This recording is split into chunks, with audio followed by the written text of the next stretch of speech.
Muito bem, alunos, estamos com o vídeo 2, a nossa aula de revisão para a nossa avaliação. O livro de Provérbios tem como título, em hebraico, Mishle Shalomó. Provérbios de Salomão significa as analogias ou máximas de Salomão para a vida terrena. Mas é um livro espiritual. É um dos livros mais interessantes que fala da espiritualidade, fala de profecia, de conselhos. É um livro excelentíssimo. O título em português é Provérbios, significa máximas que expressam uma verdade de forma sucinta. Salomão é o autor e o tema é sabedoria para um viver justo e bem-sucedido. Observe que Provérbios ele tem como objetivo, primeiro, conforme o primeiro e o segundo capítulo, sempre enfatiza, ensinar os grandes benefícios que advêm de uma vida disciplinada, de modo que viva orientado por Deus, uma vida orientada pelo Senhor. Ensinar que a verdadeira sabedoria começa pelo temor de Deus, o temor ao Senhor, que é o princípio da sabedoria. E também advertir aos perigos decorrentes de seguir aos ditames da natureza humana e das paixões inferiores. Provérbios adverte. Eclesiastes, em hebraico, significa pregador, ou alguém que se dirige a uma assembleia. Eclesiastes. Os tradutores gregos chamaram de Eclesiastes, que significa função de pregador. E nesse livro, escrito por Salomão, cerca de 935 a.C., o tema é a nulidade da vida sem Deus. A vida sem Deus é sem sentido, é praticamente opaca, é sem vida, sem brilho, é oca. O tema é a nulidade da vida sem Deus, é nula. Salomão demonstrou aqui a futilidade da vida sem Deus, sem orientação na palavra de Deus, e mostrou aqui vários temas que realmente quem lê, meditando, procurando, buscando de Deus entender o livro de Eclesiastes, vai se deparar com revelações maravilhosas. Temos ali a cristologia, que é assuntos referentes ao Senhor Jesus, e nós temos aí diversos versículos que falam sobre isso. Cantares de Salomão é um tipo singular de livro na Bíblia, é um livro maravilhoso. Seu estilo é difícil, tem levado muitos a considerá-lo um tipo de romantismo apenas entre um homem e uma mulher. Mas ali retrata o relacionamento do noivo com a noiva. E quem é a noiva? A igreja. Quem é o noivo? Jesus. Ora, ali é mostrada uma analogia do casamento, uma analogia da noiva esperando o noivo. Então não é um livro assim que só retrata a vida humana, do ser humano, homem e mulher. Ali retrata a realidade espiritual da igreja e Cristo, que é o seu noivo. Então tem que ter esse objetivo quando se lê esse livro, certo? Cantares de Salomão. O tema é a pureza do amor conjugal, retrata o amor de Deus pelo seu povo. Cantares de Salomão é um título em português. Para os hebreus significa cânticos dos cânticos. Mas nós preferimos chamar de Cantares de Salomão, que é a mesma coisa. Cântico dos cânticos não é Cantares? Então a diferença aí é só de aceitar o sinônimo. Então o tema, vou falar mais uma vez, a pureza do amor conjugal retrata o amor de Deus pelo seu povo. Então é uma retratação tomando o exemplo de uma mulher e um homem que estão compromissados. Então observe, Ao comemorar o casamento de Salomão com a Sulamita, o livro ressalta a dignidade do amor conjugal legítimo, como dádiva de Deus, baseado na lição do amor puro e legítimo. Retrata também a relação amorosa entre Deus e Israel e entre Cristo e a sua igreja. Vou passar agora para os livros proféticos. E eu chamo a atenção de vocês porque os livros proféticos, eles não tiveram aquele tempo, nós não tivemos tempo de falar muito sobre eles. Então eu quero chamar a atenção para esse momento deste resumão aqui, porque a avaliação vai trazer perguntas sobre os livros proféticos. Então, se atente bem, leia o seu conteúdo, leia o seu livro, leia aí as páginas e procure entender cada resumo desses livros proféticos. Profetas maiores: Isaías, Jeremias, Lamentações de Jeremias, Ezequiel e Daniel. Isaías significa o Senhor é salvação. No Antigo Testamento, os nomes dão o perfil do caráter de quem os possui. Assim, o título Isaías reflete o seu caráter. Isaías foi considerado o príncipe dos profetas no Antigo Testamento. Você sabia disso? Por causa do caráter majestoso, da visão teológica, do conteúdo messiânico da sua profecia. Seu ministério de profeta, ele desenvolveu na corte cerca de 50 anos e perpassou o período de 4 reis. A tradição judaica indica que ele era primo do rei Uzias e foi morto, cerrado ao meio pelo rei Manassés. Agora, observe aí que é uma tradição judaica. É uma tradição judaica que indica que ele era primo do rei Uzias. Mas realmente ele tinha esse caráter, e também porque o seu ministério foi longo. Ele profetizou durante 4 reinados de reis. Não foi pouca coisa. Então o tema é: juízo e salvação pertencem ao Senhor. O conteúdo de Isaías é rico.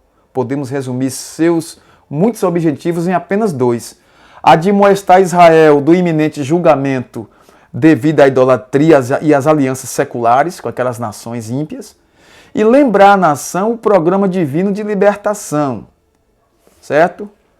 Eu vou resumir porque são muitos livros. Jeremias significa o Senhor designou ou estabeleceu. O Senhor designa ou estabelece. Quem foi Jeremias? Conhecido como profeta do choro, das lágrimas.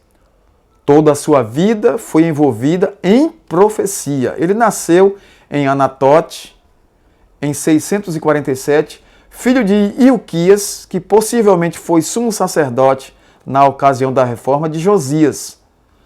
Lembra da reforma do templo, promovida pelo rei Josias? Que acharam o livro da lei perdido dentro da casa do Senhor? O ministério profético de Jeremias foi tão intenso que até suas ações se tornaram parte da mensagem. Mensagem dura, mas de coração afetuoso e quebrantado. O profeta das lágrimas ministrou 40 anos em Jerusalém e cerca de 5 anos no Egito, onde morreu. O tema foi: o juízo divino é inevitável.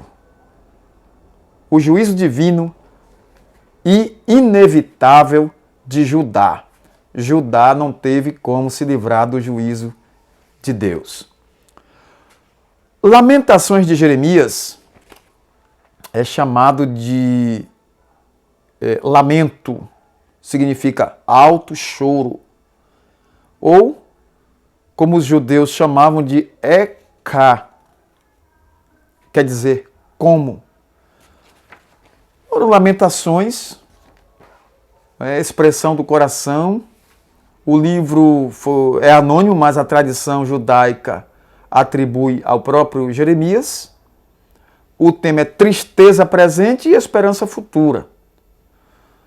dá expressão literária ao grande pesar dos fiéis de Israel, pela perda do templo, pela perda da cidade sagrada. Muitos objetivos tem o livro de Lamentações. Falar como o Senhor cumpriu a completa e literal admoestação, confirmar a soberania de Deus, demonstrar a fidelidade de Deus no seu julgamento, nas suas promessas, nas bênçãos. Deus sempre é fiel em tudo. As pessoas, quando fazem referência a Deus é fiel, às vezes só faz referência à bênção. Deus é fiel na minha vida, eu obtive isso.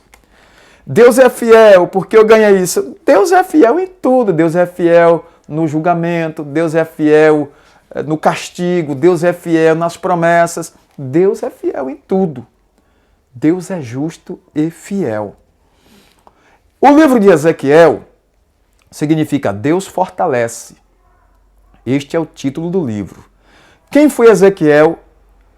Ezequiel é da família de Buzi. O sacerdote Ezequiel nasceu em 622 a.C., no auge da reforma de Josias em Jerusalém.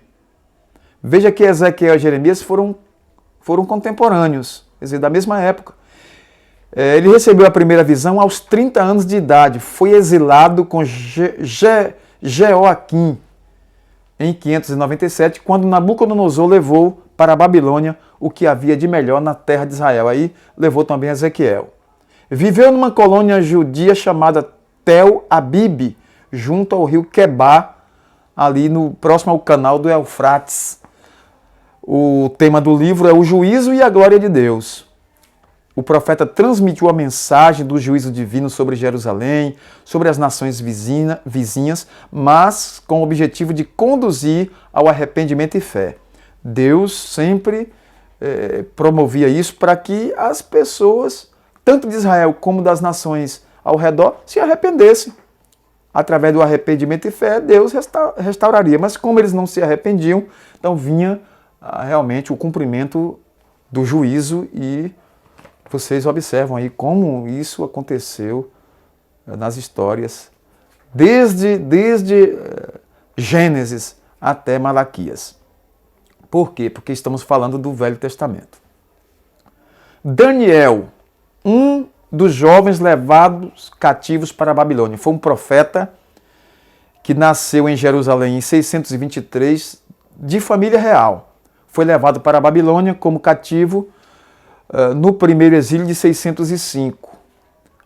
Aos 20 anos foi declarado governador da província da Babilônia, ainda novo, 20 anos.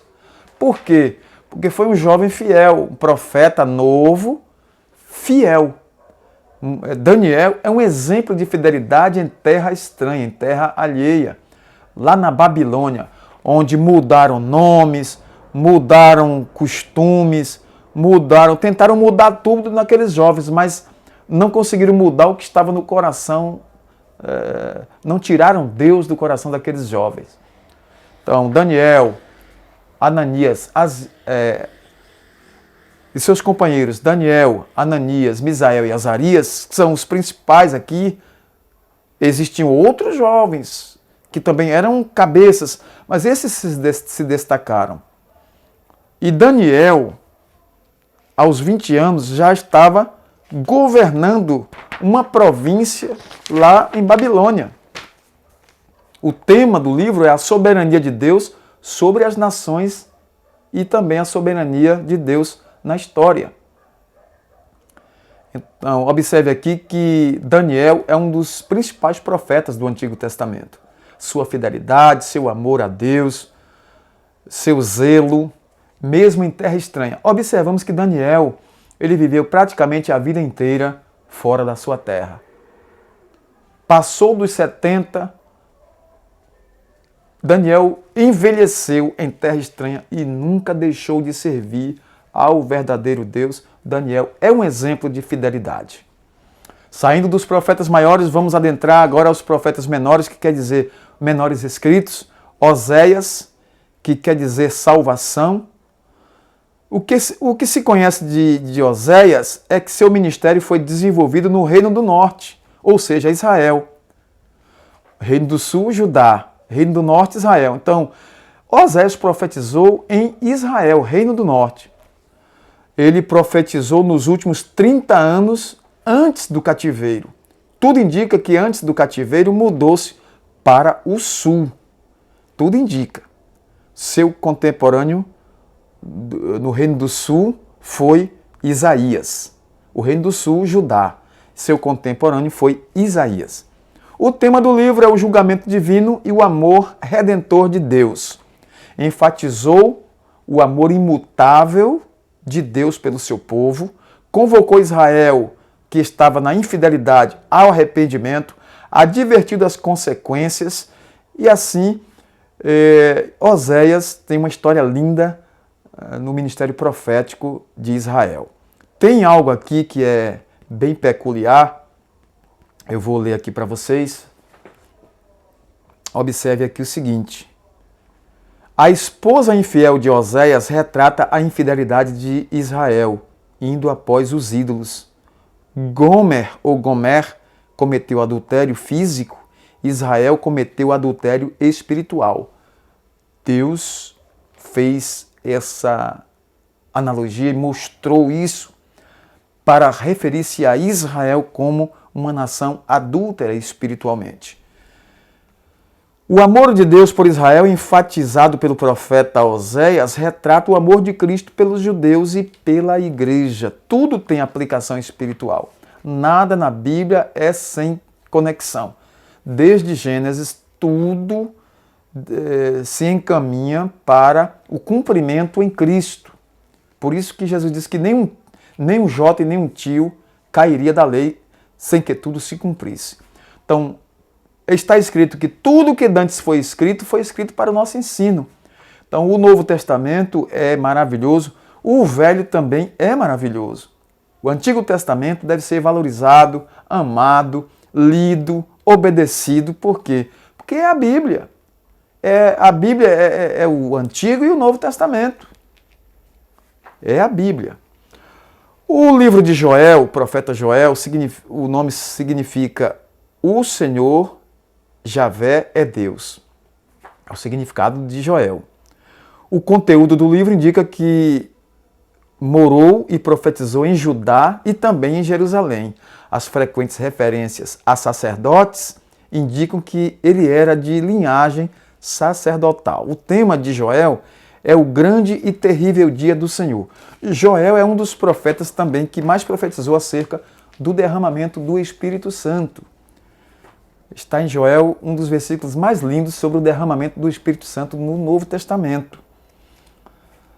O livro de Amós, que significa fardo ou carregador de fardos, Amós nasceu em Tecoa, pequena aldeia a 8 quilômetros ao sul de Belém. Ocupa-se com a criação de gado e plantação de frutas. Por isso que Amós é chamado de boiador ou cuidador de gado, mas ele também era agricultor.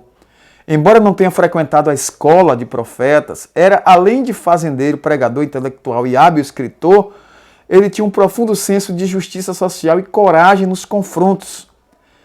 Alguém pensa que Amós era apenas guardador de gado, mas observe aqui Amós 1:1, Amós 7:14. Leia, eu peço que os alunos leiam aí, principalmente o 7:14. Então, ele não frequentou a escola de profeta, mas foi um agricultor, ele também foi pregador. Deus chamou para pregar a palavra de Deus e profetizar. Por que aqui na apostila e no livro aí está escrito que ele era hábil e também escreveu? Porque ele escreveu o livro Amós. Justiça, retidão e retribuição divina pelo pecado é o tema do livro. Ele avisou a liderança e a aristocracia de Israel o iminente juízo divino. Alertou a nação em virtude da corrupção espiritual, moral e social. Deus vai entrar com juízo. Entregou o rei Jeroboão segundo uma versão escrita dessas profecias de juízo. Então, ele foi rejeitado e não quiseram lhe dar ouvidos. E veja o que aconteceu. Amós foi um dos profetas que mais profetizou acerca de juízo. Obadias, o profeta Obadias, a palavra significa servo do Senhor. Sabe-se apenas que estava em Jerusalém na ocasião dos violentos ataques de Edom à cidade de Jerusalém. O tema é o juízo de Edom e a restauração final de Israel. O livro de Obadias revela a ira de Deus contra Edom por ter se regozijado com o sofrimento de Judá. Não é bom se rir, não é bom mangar, não é bom se regozijar com o sofrimento de ninguém, nem com dos inimigos. Deus, ele não tolera isso. Anunciou a destruição de Edom devido à sua violência e vingança contra o povo de Deus. Reafirmou o triunfo final de Israel no dia do Senhor, quando Israel possuía a terra de Edom, quando realmente veio acontecer isso. O livro de Jonas retrata a vida do profeta conhecido como profeta fujão, o profeta que fugiu da responsabilidade, mas teve que realmente encarar, porque Deus providenciou a ida certa desse profeta ao destino ao qual Deus havia programado. Jonas significa pombo.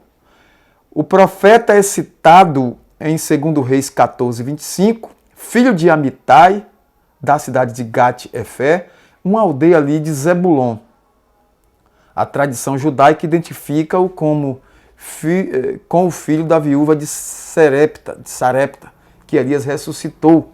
Jonas profetizou no começo do reinado de Jeroboão II. Então observe aqui que ele é citado em 2 Reis 14, 25, como filho de Amitai. E realmente, no próprio livro de Jonas diz, filho de Amitai. Tá certo? Então, o tema é a amplitude da misericórdia de Deus e a estreiteza obstinada de Jonas. Quer dizer, Jonas procurou fugir. O objetivo é declarar a universalidade tanto do julgamento quanto da graça divina. A graça de Deus, ela é universal, mas o seu juízo também é universal. Tá certo? Então, a ênfase dada à misericórdia de Deus está patente no livro de Jonas. E Jonas pregou em Nínive, e a Bíblia diz que o rei de Nínive promoveu um jejum e o povo se arrependeu no saco e nas cinzas, se arrependeu no pó, até os animais jejuaram. Então, Jonas teve êxito na sua missão, mesmo querendo fugir de início, obedeceu depois, Deus preparou um transporte que vocês sabem que foi as entranhas de um peixe, e esse peixe vomitou Jonas em Nínive, na praia de Nínive, onde ele pregou, realmente obedecendo ao mandado do Senhor. A ênfase é dada sobre a misericórdia de Deus ao ser humano. O livro de Miqueias significa quem é igual a Javé, quem é igual a Deus. Esse é o significado de Miqueias. O tema é o Senhor é justo, juiz e pastor cuidadoso de Israel. Miqueias, ele teve como objetivo recriminar a nação por causa de sua violência, injustiça social, hipocrisia religiosa. Ele profetizou acerca do cativeiro tanto de Israel como de Judá, e isso veio acontecer. Os profetas de Deus, eles tinham convicção, assim diz o Senhor. Lembrou a futura vinda do Messias. Então, o profeta Miqueias foi um profeta completo, que profetizou cerca de 710 anos antes de Cristo. Depois de Miqueias, nós temos aqui Naum. O nome Naum significa consolação. É o único livro profético que não profere julgamentos contra Israel. Interessante. Apenas consolação, predizendo o fim do seu grande inimigo do Oriente. O autor, Naum, profetizou para Judá numa época de muita necessidade de consolação, visto que os assírios constantemente afligiam o povo de Deus, provavelmente durante o reinado de Ezequias. O tema é a destruição iminente de Nínive, a violenta rainha do Oriente. Os objetivos de Naum: primeiro, pronunciar a destruição iminente da ímpia e cruel Nínive, consolar o povo de Deus, e assim teve a sua missão cumprida. As boas novas proclamadas em Naum 1 e 15 refere-se indiretamente também a Cristo e seu evangelho, conforme está escrito em Isaías 52 e 7. É só fazer a comparação desses versículos. Naum 1, 15, Isaías 52, 7. Abacuque significa abraçar. O tema é viver pela fé. Enfatizou a santidade de Deus e mostrou também o juízo violento, o juízo pesado que viria sobre Judá. Ainda que Deus tivesse usado uma nação mais iníqua para executar tal julgamento, tal nação mais tarde ele destruiria por sua violência e sua idolatria. Então, com isso, Deus ensinava o seu povo que nem sempre é possível entender seus caminhos quando assim suceder. O justo deve viver pela fé. Aqui Deus enfatizou a santidade, mas também deixou claro e patente o juízo. Em Sofonias, cujo nome significa o Senhor esconde ou protege, essa palavra esconde aqui é de proteger, o tema é o dia do Senhor. O dia do Senhor. Advertir Judá e Jerusalém quanto ao juízo divino, por causa da idolatria. Então, esse juízo era iminente. No capítulo 3 e 15, Sofonias declara que o rei de Israel é o próprio Senhor. Estas são referências que apontam diretamente para o Messias. Capítulo 3, versículo 19, capítulo 2, versículo 3. O livro de Ageu significa festivo ou minha festa. Esse profeta, ele é muito conhecido porque é o primeiro livro profético pós-exílio, depois que voltaram do cativeiro. Foi contemporâneo de Zacarias, os dois tornaram-se os principais incentivadores do trabalho de restauração. Significa o tema reedificação do templo. Ageu profetizou nesta época pós-exílica, quer dizer, pós-cativeiro. Os objetivos é exortar o governador Zorobabel e o sumo sacerdote Josué a mobilizarem o povo para a reedificação do templo e motivar o povo a reordenar suas vidas e dar prioridades à obra de Deus. Zacarias significa o Senhor lembra. O autor Zacarias foi um sacerdote que voltou para Israel com seu pai e seu avô no primeiro retorno da Babilônia com Zorobabel. Ele é o único profeta menor identificado como sacerdote. E é possível que seja o sacerdote morto no templo mencionado por Jesus em Mateus 23 e 35. Confira aí, querido aluno. Mateus 23, 35. Então, o livro de Zacarias, ele tem como tema conclusão do templo e a necessidade de preparação para a vinda do Messias. O objetivo do ministério profético era encorajar o remanescente judeu em Judá a persistir na reconstrução do templo, reanimá-los na esperança da vinda do Messias, e dizer que o Messias viria, que tivessem esperança. O livro de Malaquias, que é o último profeta do Antigo Testamento, aqui no cânon, onde nós temos organizados os livros, Malaquias significa meu mensageiro. Na opinião de alguns eruditos, o nome pode ser a contração da seguinte palavra, Malaquiah, que significa mensageiro do Senhor. Malaquias foi a voz profética final, contemporânea de Esdras. Foi o último mensageiro divino para o povo da aliança do Antigo Testamento, ministrando cerca de 1000 anos depois de Moisés, o primeiro profeta e o primeiro escritor bíblico. Então, o que significa isso aqui? 1000 anos depois de Moisés, Malaquias continua profetizando para o povo, mostrando os perigos da desobediência. Então significa o quê? Que durante 1 milênio Deus usou homens, profetas, líderes, para que Israel se voltasse para Deus e não caísse em fracasso. Deus persistiu e encerra aqui com Malaquias, que tem o tema bondade de Deus para com Israel e a ingratidão dos israelitas. Confrontou os sacerdotes e o povo com apelo profético. Primeiro, para se arrependerem de seus pecados e da hipocrisia religiosa, a fim de não serem surpreendidos pelo castigo divino. Segundo, para removerem as desobediências que bloqueavam as bênçãos do Senhor. E por último, para voltarem ao Senhor com corações sinceros e obedientes.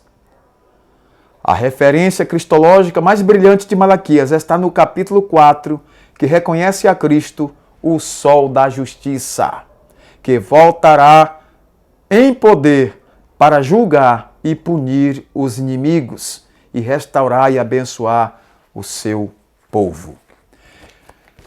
Queridos alunos, voltem a ler toda a apostila, todo o livro aí do seu fascículo, seu conjunto de livros, de fascículos aí do curso.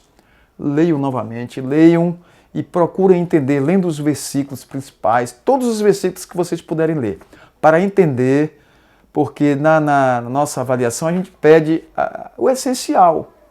O essencial. Não é uma disciplina difícil, porém tem que ter aquele tempo separado para entender como Deus usou Moisés para escrever os 5 primeiros livros, como vieram os livros históricos, os poéticos e os proféticos, como Deus falou através desses livros e como a Bíblia Sagrada está preparada de tal forma para que nós, seres humanos, possamos usufruir dessa carta magna de Deus, desta palavra revelada que é o livro santo do Senhor, a Bíblia Sagrada no seu Antigo Testamento.